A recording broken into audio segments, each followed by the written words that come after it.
spoilers for Alan Wake, since this is a sequel, technically spinoff to it, but does take place after the events of Alan Wake, so you've been warned to be spoilers for Alan Wake 1 for this video. Alright then, you good? Okay, let's go. Alan Wake's American Nightmare was originally released 2012, and it is a standalone downloadable title with a lower budget, which you can tell definitely when it comes to the conversation, animation, everything in this game, and just a smaller scale in general of it. But with the smaller scale, not gonna lie, it probably does more than the first Alan Wake does when it comes to gameplay. American Nightmare taking place after the first game, where after they're defeated Dark Presence, but the new issue is now Mr. Scratch, being this thing that was casually mentioned in Alan Wake 1, but is now this big threat that's essentially taking the place of the Dark Presence and using the darkness to do basically whatever he wants.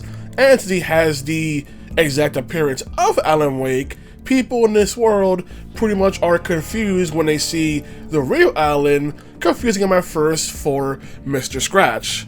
And now it's up to Alan to try and not only escape the dark place by essentially forcing it to take place within Night Springs, since he used to write episodes for it and master manipulate its location, but deal with Mr. Scratch, who's not only trying to stop him and take his place, and constantly taunts him, but also the fact that because the manuscripts he finds aren't perfectly laid out, Mr. Scratch is essentially putting him through a time loop, as him everyone in this little kind of time loop, until Alan has to try to find a way to escape.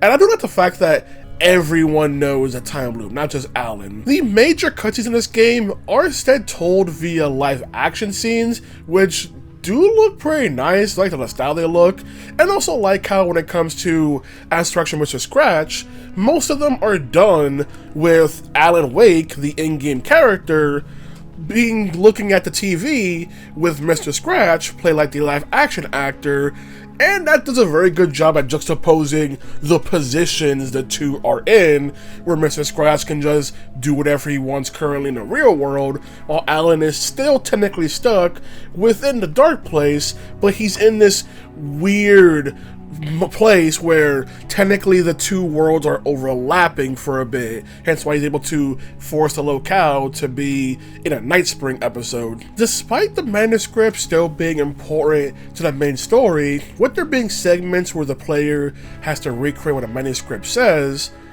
they really have also diminished their role. Instead of just being this actual manuscript that feels properly written as a book for telling the events, instead now for gameplay when you pick them up, they're essentially just notes that give you details on what exactly is either going on, what happened in between Alan Wake 1 and American Nightmare, or what's going on in the real world since Alan has been gone for who knows how long.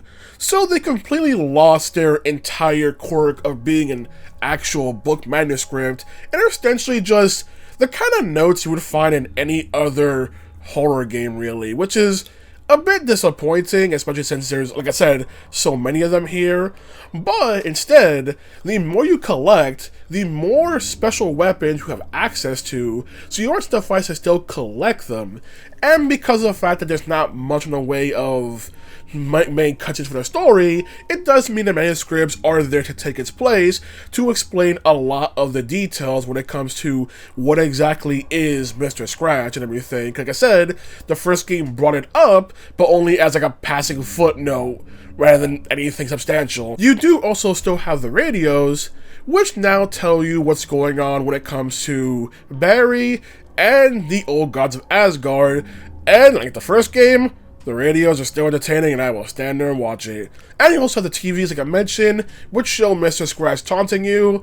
And while I do enjoy the whole personality and smack talking Mr. Scratch does, some of the TVs do take way too long to get to the point because it's just him bumbling around for so long before he actually does anything on the TV. It's like, get to the point. We're still a video game here. Get to the point. When it comes to the characters Alan interacts with, there's only about 3 characters total he mainly interacts with when it comes to the NPCs outside of Mr. Scratch.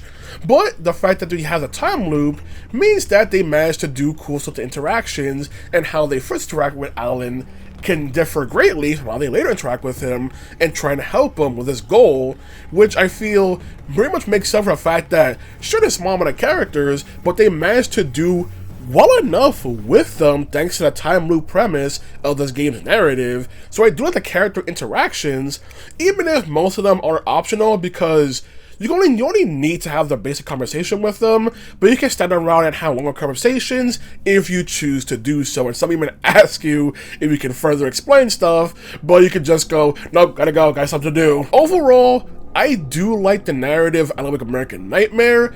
I wouldn't say it's better than the first games, but for a lower budget game, it is pretty damn good of a narrative. I do like the time loop premise. Mr. Scratch is an entertaining villain, which, to be honest, I think I like him more in Dark Presence in the first game. I know it's kind of unfair comparison. Dark Presence more serious and sinister, but just Mr. Scratch is way more goofy and bombastic, kind of a villain. But I do like the whole entire premise, like the game, like the narratives go with, like the time loop lets you flesh out the characters through the small settings, everything. It's just very well done. Like I said, one thing I wish that the notes were not notes, if they were the manuscripts proper from the first game. I know I complained at the manuscripts from the first game, the characters didn't really interact with them, despite the player picking them up.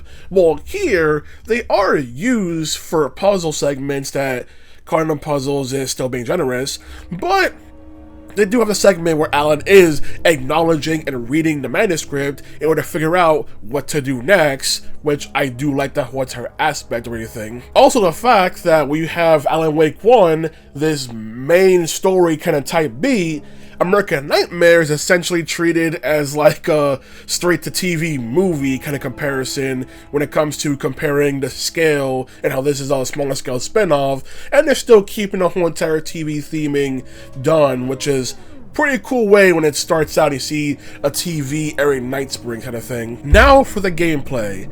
With this game being way more action heavy than the first game, having more enemy varieties, more combat scenarios, but the enemy types they introduce, they keep adding more and more to them, so the gameplay, I do like the combat here more in the main game because the enemies are more varied. Granted, I could deal with the enemies that split themselves, which are like the first main variant you come across, but the game rarely uses them, which I appreciate. They know that this could be annoying very fast, so they only use them in certain circumstances, so that's a very good awareness of developers to not just overuse enemy types.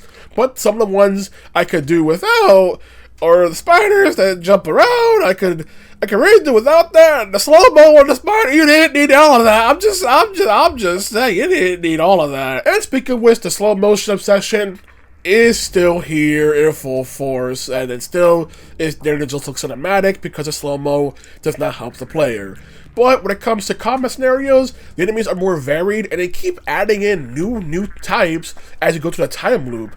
Granted, the last types they put in, they're supposed to be the biggest threat, are so pathetic that the amount of time it exists. But I appreciate the fact that they're doing more to pretty much add this whole more arcadey combat experience, which I feel actually does better use in the first game. Granted, I would have wished they also had like the whole, oh, the words popping out for the DLC, where you're able to shine the lights and create objects and use more with the lights. But they don't do that here. Except for one thing, where in the first game, I mentioned that save points and checkpoints can be used to despawn enemies because they're safe on light. Here, the light will actually fade out after a bit, so it is just a checkpoint and that's it. So you're not safe anywhere when it comes to enemies. You have to deal with them, which isn't a good, I feel is a good change, that they intentionally took away any safe spot. There's even points where this checkpoint lights just start constantly breaking as you go towards them, adding to the feeling of you're not safe, you're not safe, you're not safe anywhere here, which I feel is very good for the game.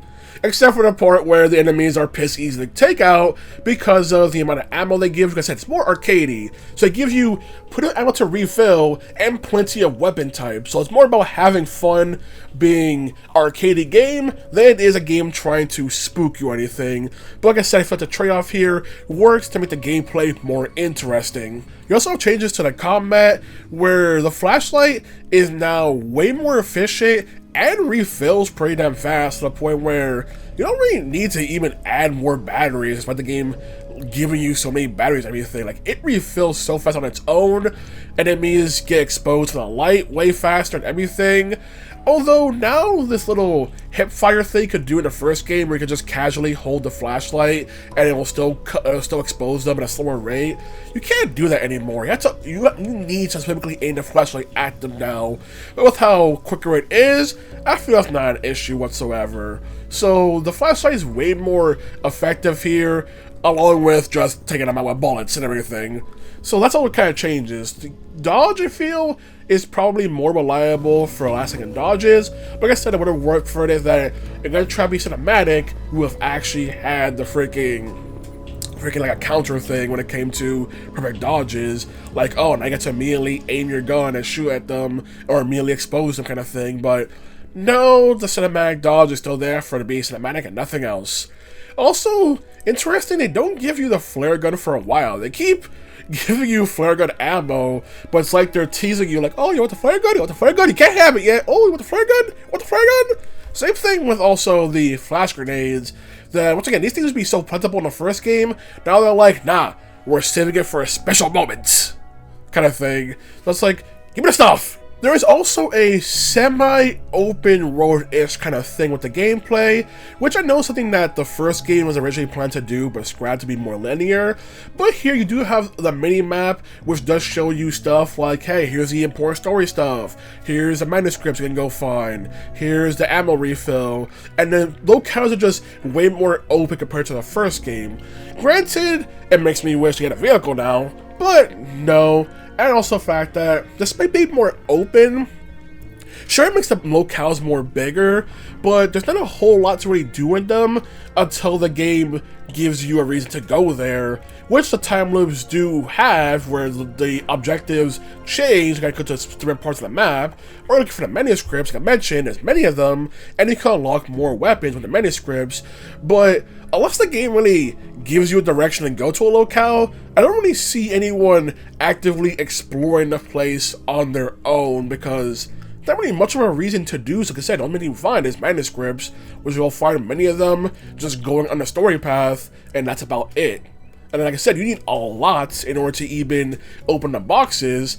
And when it came to me, I just stuck with the freaking small machine gun and a shotgun, and I was set for the entire game. I didn't open any other chests or anything.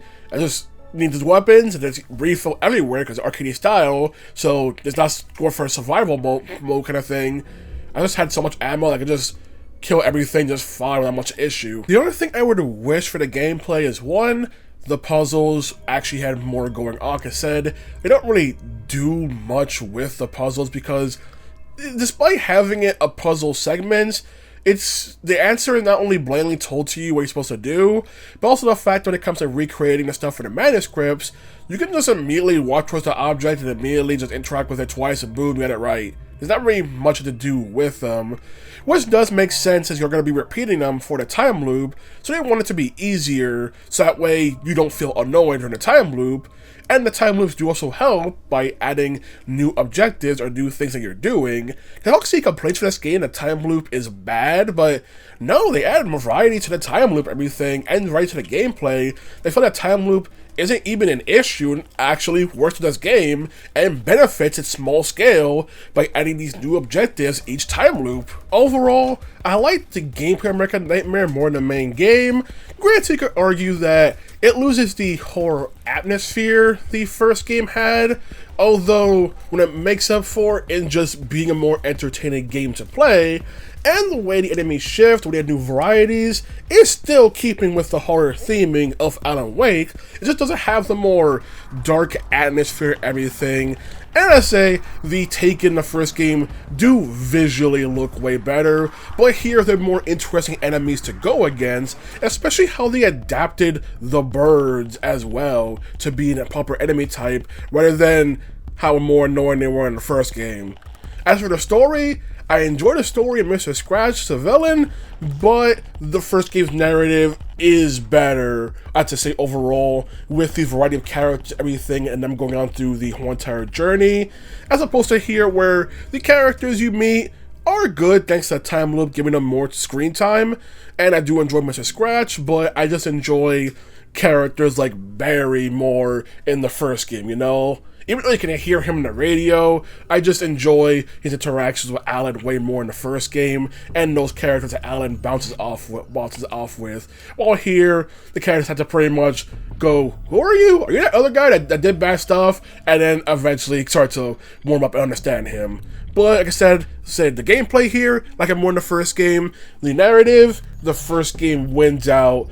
Although this game's narrative, I do enjoy, and honestly, I don't understand the hate this game seems to get. Because it's a pretty good, for a standalone download game, it's pretty good and pretty smart how they handle their smaller scale and resources. I think it's pretty well done and put together, considering that smaller project, and they've done pretty good. Anyway, that's all I gotta say about Alan Wake's American Nightmare. It's good, and I enjoy it more in the first game overall. Alright, that's all I gotta say. Good day.